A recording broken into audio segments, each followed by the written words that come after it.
Esta es la espada Kopesh que trajeron a Egipto los hicsos, y por desgracia fue esta la que marcó el curso de la historia del Antiguo Egipto.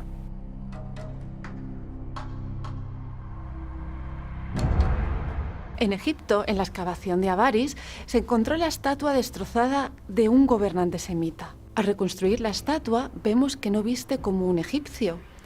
Se aprecian unas bandas verticales de colores, que es la ropa tradicional de Canaán, y nos recuerdan al vestido de colores que vestía José.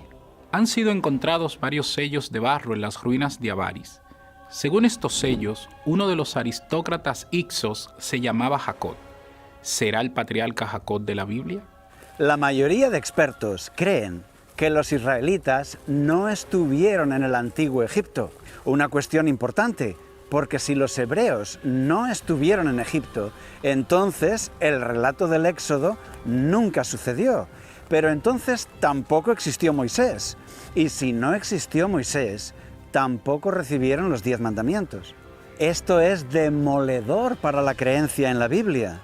Ya no podríamos tomarla en serio. Es por esto que hoy emprendemos una nueva aventura, explorando el Egipto de los patriarcas bíblicos. Este es un viaje en busca de respuestas.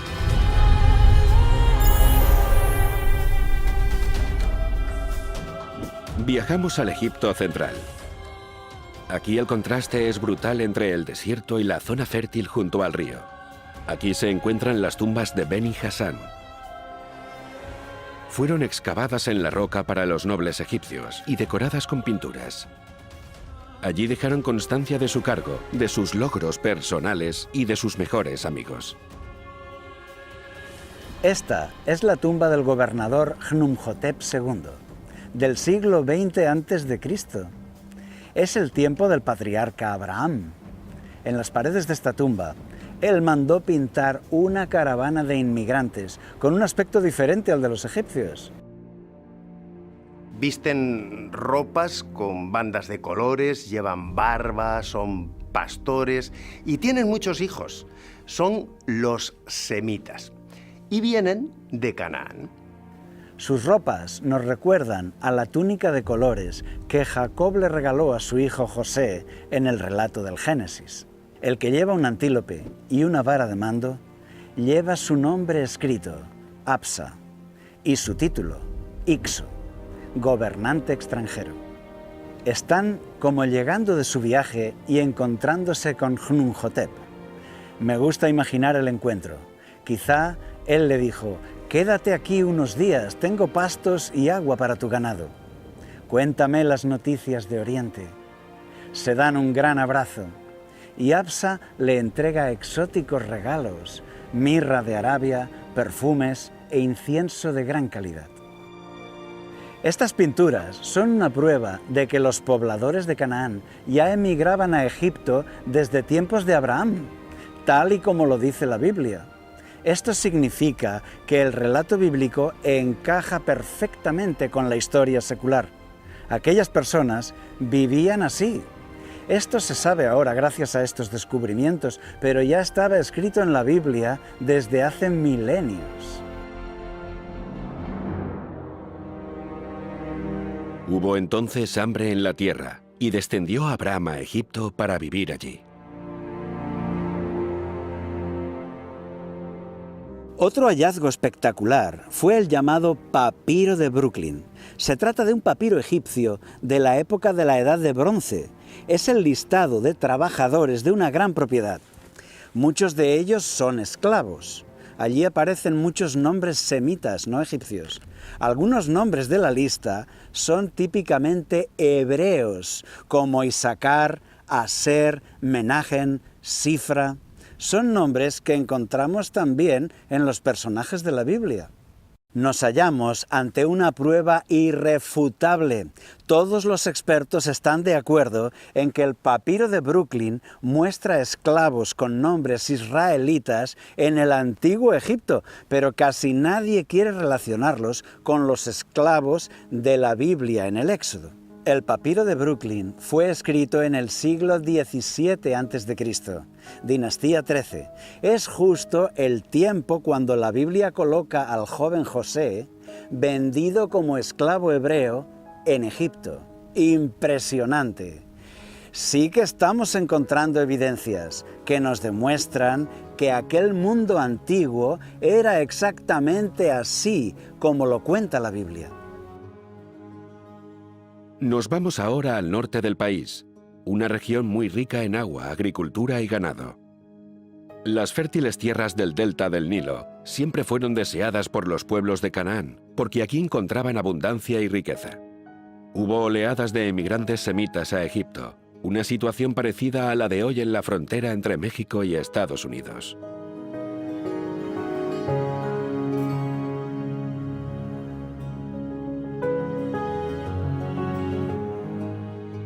Pero con el tiempo, allá llegó un gran ejército y conquistan todo Egipto. Los despreciados inmigrantes ahora son los reyes, son los Hicsos. Los egipcios les llamaron Hicsos, que significa gobernantes extranjeros. Estos invasores adoptaron esta palabra Hicsos con orgullo, la grabaron en la jamba de su puerta en escritura jeroglífica, para que todos los egipcios pudieran leerlo. Se ha dicho que la historia bíblica de José, hijo de Jacob, es solo un mito, porque ningún faraón egipcio hubiera puesto en el gobierno a José, que es un semita, alguien de la raza enemiga. Pero hoy sabemos que en aquel tiempo el faraón no es un egipcio, es un hicso, un semita de Canaán como José, que ve en José a alguien de su misma lengua, de su misma tierra y de su misma cultura. Alguien a quien se le pueden confiar responsabilidades importantes. Por lo tanto, las acusaciones hechas al relato bíblico se derrumban. Los Hicsos convirtieron su capital, Avaris, en una gran metrópoli de la época, de la talla de Atenas o Troya. Cubría 2 kilómetros cuadrados. Los restos arqueológicos encontrados en Avaris indican que la ciudad estaba habitada por unos 30.000 semitas que provenían de la zona de Canaán. El arqueólogo que excava Avaris, Manfred Pitak, lleva más de 30 años como director de las excavaciones de esta ciudad. Él afirma que tenían un régimen especial de privilegios otorgados por el faraón. Así que este sería el contexto ideal para que los ganados se multiplicaran. Era la mejor tierra de Egipto. Las excavaciones demuestran que era una ciudad de semitas, no de egipcios. Las tumbas están dentro de la ciudad, como lo hacían en Canaán. Por el contrario, los egipcios enterraban a sus muertos fuera de la ciudad. Bajo la tierra, a esa profundidad, por todas partes aparecieron rastros de la cultura semita. Las cerámicas en las tumbas, las dagas cananeas, diferentes de las dagas egipcias. La razón por la que no se encontraron antes estos restos es porque se buscaban en una época equivocada, en la de Ramsés. Estaban más abajo en la tierra. Avaris está junto a Pi-Ramsés, pero en una capa anterior, más profunda en la tierra. Se han encontrado 20 poblados semitas más en esa zona. Están aún por excavar. ¿Cuántas sorpresas nos aguardan bajo tierra? ¿Cuántos restos que podrían confirmar el texto bíblico duermen allí todavía, esperando ser encontrados? Avaris era un potente centro de comercio. Al excavar un templo construido por los Hicsos, se encontraron objetos fabricados en todas las zonas del mar Egeo. Los Hicsos eran grandes comerciantes y gente cosmopolita. Sus caravanas conectaban todo el mundo conocido, desde Somalia hasta Mesopotamia, y sus barcos recorrían el Mediterráneo. En la excavación de Avaris, un equipo austríaco encontró un muro enorme de la época de los Hicsos. El gobierno egipcio lo anunció a la prensa en 2015. Este muro rodeaba la ciudad, tiene más de 500 metros de largo y 7 metros de espesor. Construido de piedra, era una ciudad muy bien fortificada. 7 metros de espesor de piedra. Esto significa que Avaris tenía unas murallas muy altas, formidables. Ellos sabían que tendrían que defenderse. La excavación muestra que la ciudad fue abandonada de repente. Un día, todos tomaron sus cosas y se marcharon. Esto es algo que encaja con la historia del éxodo israelita.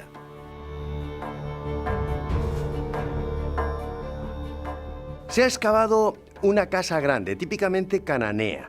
Es la casa que se construiría en Canaán un dueño de rebaños. Tiempo después fue reedificada como palacio, lo que demuestra que su dueño había subido mucho de nivel económico y de nivel social. Frente al palacio, el patio tenía 12 robustas columnas. Y detrás del palacio, en un área cuadrada, había 12 mausoleos. Son 12 tumbas privadas de gente importante. Esto es emocionante. 12 tumbas, 12 columnas, que enseguida nos recuerdan a las 12 tribus de Israel. Llama mucho la atención, porque justo en esa comarca vivían los 12 patriarcas de las 12 tribus de Israel, pues Avaris es la gran ciudad de la tierra de Gosén. Uno de ellos es una pequeña pirámide, para un aristócrata destacado. Tuvo que ser alguien muy especial, porque la tumba, en forma de pirámide, estaba reservada solo para los faraones y sus reinas.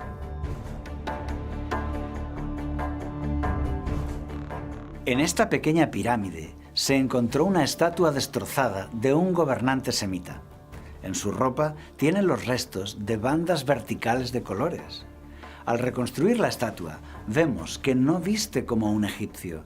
Lleva la ropa tradicional de Canaán, con bandas de colores, como la que vimos en aquella caravana en la tumba de Beni Hassán. También nos recuerda al vestido de colores del patriarca José. Su gran tamaño indica que era un gobernador muy importante. Aunque está en una tumba, la estatua medía unos 3 metros de altura. Peinado y ropa de Canaán, un bastón de autoridad en la mano, la estatua ha sido masacrada con saña, una destrucción intencional, pero hoy se ha podido reconstruir. ¿Estaremos delante de José, hijo de Jacob? Sigamos buscando.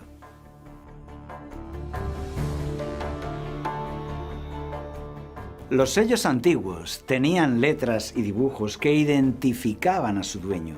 Con él se firmaban cartas, contratos, documentos legales, administrativos o comerciales. Simplemente se empujaba el sello sobre una superficie blanda para dejar su marca impresa. Han sido encontrados varios sellos de barro en las ruinas de Avaris. Según estos sellos, uno de los aristócratas hicsos se llamaba Jacob. ¿Será el patriarca Jacob de la Biblia? En otros sellos, la palabra Jacob forma parte de unos nombres compuestos de varios líderes. ¿Eran los hicsos el pueblo de la Biblia? Los hicsos no pueden ser el pueblo hebreo de la Biblia. ¿Por qué? Sencillamente porque trajeron con ellos el culto a Baal, dios rival de Yahvé. Los hicsos son un ejército de élite, mientras que los hebreos son tribus de ganaderos que los hicsos utilizaron para colonizar la tierra de Egipto con gente afín a ellos. Entonces, ¿de quién es este sello con el nombre de Jacob? Hoy sabemos que el faraón hicso Sálitis gobernó las provincias poniendo al mando a caciques hicsos. Eran pequeños reyes vasallos que le pagaban tributos. Y la Biblia refleja esta misma situación, porque el faraón puso a la familia de José al mando de las mejores comarcas del país. Eran dueños, señores. Y les dio posesión en la tierra de Egipto, en lo mejor de la tierra. Jacob era dueño de tierras, era como un alcalde o un gobernador de una comarca. Por eso, Jacob tuvo que poner reglas de conducta, mantener el orden, firmar ventas de ganado y contratos de tierras y servicios. Por lo tanto, Jacob tiene un sello, como los demás señores de la tierra. Cabe la posibilidad de que este sello, con el nombre Jacob, sea el del patriarca bíblico.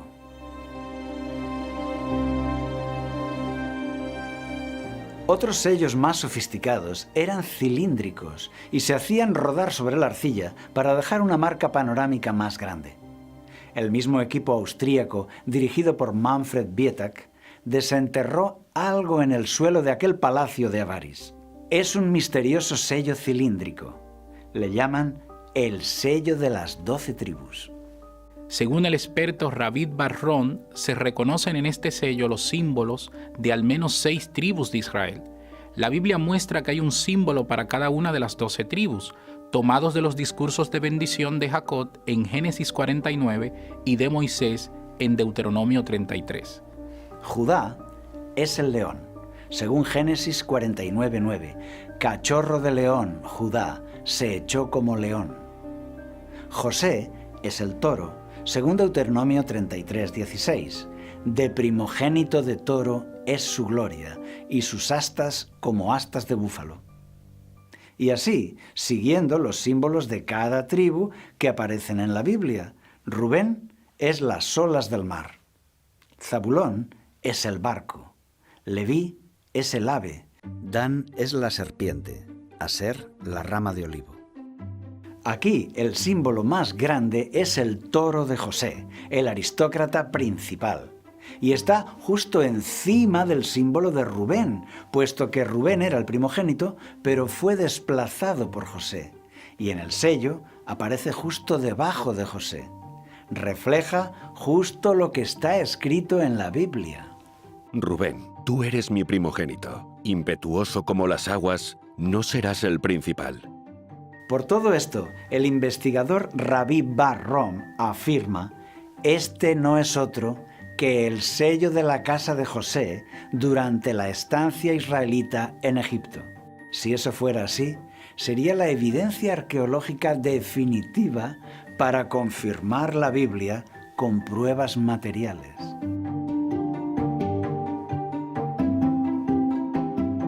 Al contemplar de nuevo la estatua del gobernante semita encontrada en Avaris, vamos a imaginar por un momento, ¿y si fuera José? ¿Es posible? Sí, es posible. Eso explicaría el sello de las 12 tribus, las 12 columnas, los sellos con el nombre de Jacob, etc. La tumba fue hallada vacía. ¿Por qué? La respuesta puede estar en la Biblia. En Génesis se cuenta que José fue sepultado en Egipto. Y mucho tiempo después, cuando los israelitas salieron libres de Egipto, se llevaron el cuerpo de José a Canaán. Pero José fue sepultado primero en Egipto. Murió José a la edad de 110 años. Lo embalsamaron y lo pusieron en un ataúd en Egipto. Y es lógico que viva en la capital, Avaris, porque él era el gobernador de todo Egipto. Imagina que tú eres José. ¿No te gustaría vestir la túnica de colores tradicional como la que te regaló tu padre Jacob? Es solo una posibilidad. En cualquier caso, el hombre de la estatua fúnebre de Avaris es un alto funcionario semita que gobernó en Egipto hace 3700 años y que se siente orgulloso de su raza y por eso viste la túnica tradicional de Canaán. Hay escenas relatadas en la Biblia que parecen absurdas, imposibles, hasta que conoces el contexto histórico de los Hyksos. Por ejemplo, el faraón de Egipto recibe la solemne bendición de Jacob. José introdujo también a Jacob, su padre, y lo presentó delante del faraón. Jacob bendijo al faraón.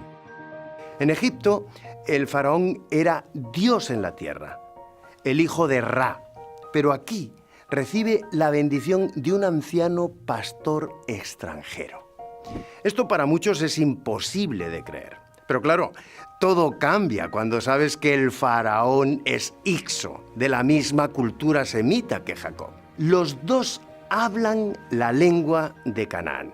A los ojos de este faraón, Jacob es un venerable hombre santo. También Faraón envía a sus principales aristócratas a que acompañen a José a enterrar a su padre Jacob en Canaán, desde Egipto hasta Canaán. ¿Tan largo viaje para el funeral de un extranjero? Entonces José subió para sepultar a su padre, y subieron con él todos los siervos del faraón. Para muchos es un relato inventado, pero nuevamente el contexto histórico nos da la clave. El faraón quiso honrar a José con su presencia en el funeral, pero sabemos que también gobierna territorios en Canaán. El viaje tenía seguro otros objetivos: políticos, comerciales, diplomáticos, de tributos, incluso familiares. No olvidemos que los hicsos son oriundos de aquellas tierras orientales. Fue una comitiva muy grande, con carros, soldados bien armados y caballería. La Biblia lo describe, dice que era un escuadrón muy grande. Aquellos aristócratas están visitando su tierra de origen. Otras evidencias apoyan la veracidad del texto bíblico. Por ejemplo, la mención de los 40 días del proceso de momificación de Jacob, justo como los egipcios lo hacían. O las palabras egipcias que están ahí escritas en el relato bíblico.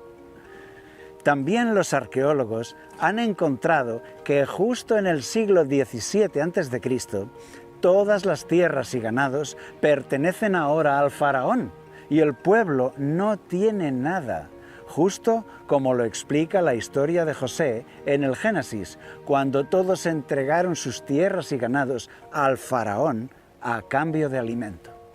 Génesis 39:1 describe a Potifar, quien compró a José.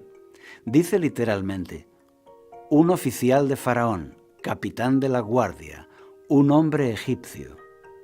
¿Por qué destaca que era egipcio si estamos en Egipto? En hebreo, Ish Misri, hombre egipcio. La lógica nos dice que tenemos a un faraón hicso rodeado de sus fieles guerreros y generales hicsos y, curiosamente, un capitán de la guardia es hombre egipcio y por eso lo menciona.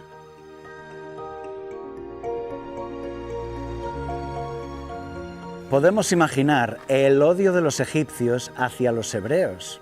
Imagínate que tienes un campo en Gosén.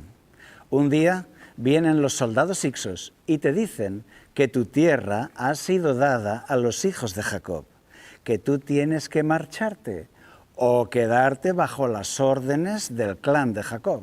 Por orden del faraón, tu tierra y tu casa son ahora propiedad de aquellos bárbaros despreciables. Los privilegios que el faraón le daba al clan de José eran siempre en perjuicio de los autóctonos. Injusticias impuestas por las armas. ¿Cuántas revueltas de los egipcios habrán sido aplastadas con sangre? A los ojos de los egipcios, los hicsos y los hebreos estaban en el mismo saco. Eran los invasores semitas, así de claro, que se quedan con lo mejor, que derraman sangre. Rogaban a los dioses que les librasen de ellos.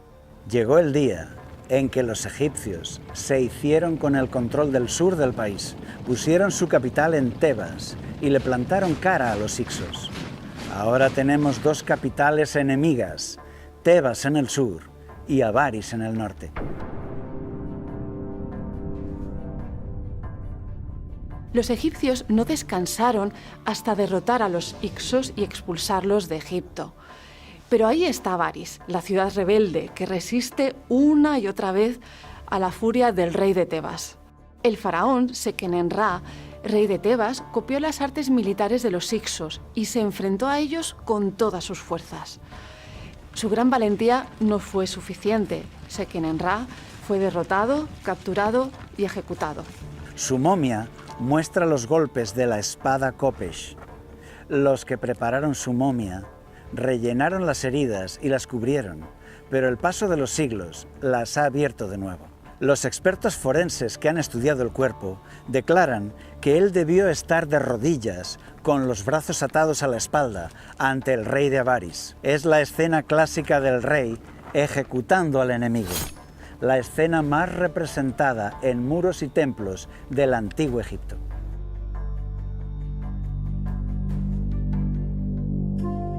Su hijo Kamose le sucedió en el trono de Tebas. Forjó más espadas Kopesh como esta y carros de hierro, y se entregó a la reconquista como una misión sagrada, y él también murió en la batalla.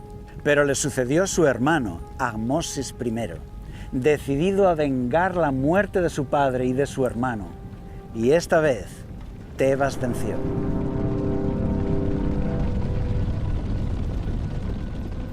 Podemos imaginar la escena.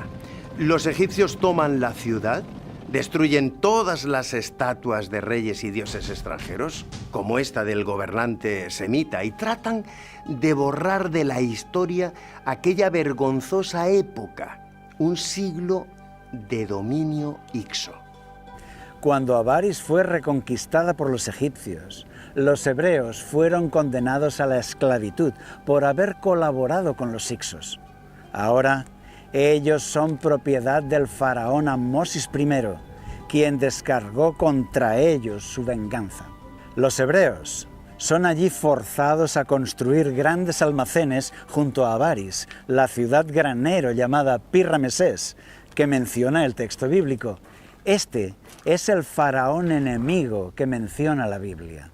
Se levantó sobre Egipto un nuevo rey que no conocía a José. Es una época triste. Todos los privilegios que tuvieron con los hicsos se terminaron. Ahora sufren el amargo rencor de los egipcios, una vida de sufrimiento, y es que la Biblia sorprende, porque su historia encaja perfectamente con los hallazgos de la arqueología. Gracias a los descubrimientos actuales, hoy es más fácil creer. Si los rabinos hubieran inventado la Torá, habrían imaginado para su pueblo una procedencia más digna. Si lo piensas bien, ¿qué nación se inventaría que venía de un grupo de esclavos? ¿Por qué inventarse un linaje tan vergonzoso, tan miserable? La mitología suele proporcionar un origen glorioso del que enorgullecerse como nación. ¿Pero un pueblo de esclavos? Lo razonable es pensar que ellos no inventaron su pasado y solamente lo pusieron por escrito. La fe no debe apoyarse en un yacimiento arqueológico. La fe se basa en una experiencia personal intransferible. Es creer lo que no se ve. Pero cuando la Biblia es tan atacada, cuando se dice que no se puede creer en la Biblia porque contradice a la historia, qué bueno es comprobar que es justo al contrario.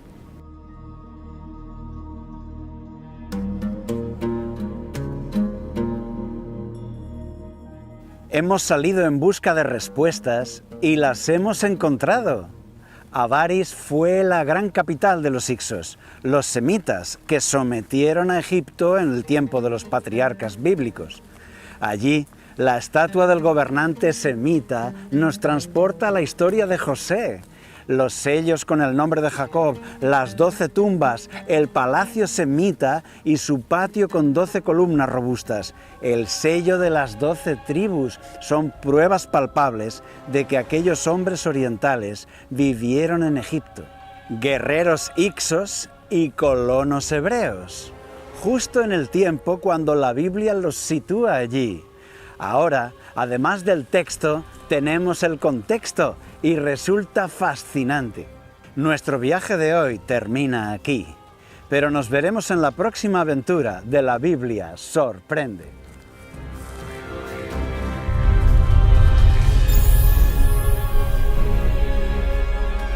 Suscríbete y activa la campanita para no perderte ninguno de nuestros próximos vídeos llenos de historia y análisis. Síguenos en nuestras redes sociales en Twitter. @x.barra_llegando al fin. Para nuevas actualizaciones rápidas. Dale like a este vídeo si te gustó y comenta abajo qué otros temas te gustaría que cubriéramos. Comparte este vídeo con tus amigos y familiares que aman la historia. Gracias por tu apoyo.